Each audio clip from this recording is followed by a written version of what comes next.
भाऊ, operation tiger जे आहे ते होणार आहे असं उदय सामंत यांनी पुन्हा एकदा सकाळी नागपूर या ठिकाणी पत्रकारांशी बोलताना म्हटलं. त्यानंतर अरविंद सावंत जे उबाटाचे खासदार आहेत त्यांनी सगळ्याच खासदारांना दिल्लीमध्ये एकत्र केलं आणि आम्ही सगळे सोबत आहोत हे दाखवण्याचा प्रयत्न केला. मला वाटतं ज्या वेळेला शिंदे साहेबांनी त्या ठिकाणी उठाव केला त्यावेळेला उद्धवजी ठाकरे साहेबांसोबत वर्षावर उदय सामंत, गुलाबराव पाटील हे सारे नेते सोबत होते. बरेचसे नेते तिथे बैठक घेऊन नंतर शिंदे साहेबांसोबत गेले. बाकीचे उरले सुरले एकत्रित झाले आणि पुढे त्यांना जॉईन झाले. त्याच्यामुळे आपल्या पत्रकार परिषदेत आले म्हणजे जाणार नाहीत यावर त्यांचा विश्वास असेल तर आनंद आहे. परंतु त्या ठिकाणी असणाऱ्या उबाटामध्ये बाळासाहेबांच्या विचाराला तिलांजली दिली. हिंदुत्वाचा विचार सोडून बाळासाहेबांनी आयुष्यभर ज्या काँग्रेसवर त्या ठिकाणी टीका टिप्पण्या केल्या त्या काँग्रेससोबत बसणं या सच्च्या शिवसैनिकांना अस्वस्थ करतंय.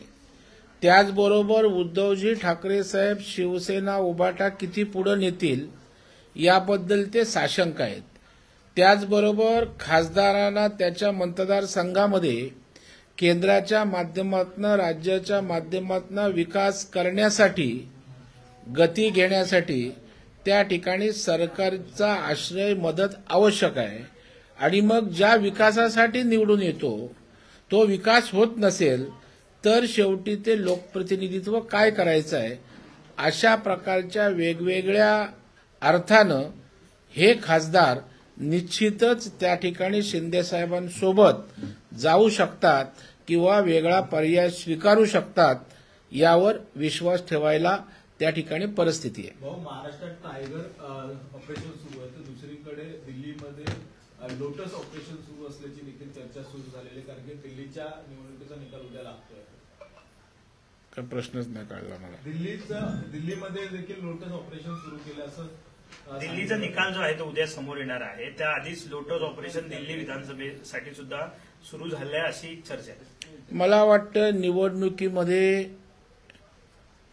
भूमिका घेणं, सत्ता बसवणं प्रत्येक पक्षाचं कर्तव्य असतं. परंतु मला अजिबात वाटत नाही की लोटस ऑपरेशन करण्याची आवश्यकता भासेल.